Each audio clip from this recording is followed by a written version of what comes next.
हमारा घर में रोजो सोहर हो, ऐसे हमारा क्षमता बस सोहर गवावे के। हम चाहिए तो हर 9 महीना पर सोहर गवा दी अपना घर में।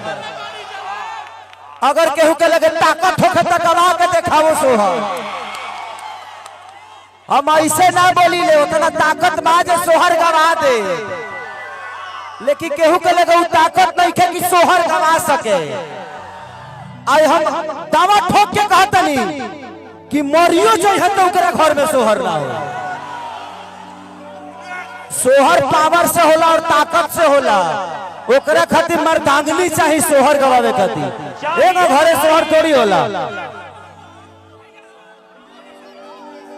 आपका नाम विवादित है, अगर विवाद आपके दरवाजे से नहीं उठा तो कोई मतलब नहीं बनता।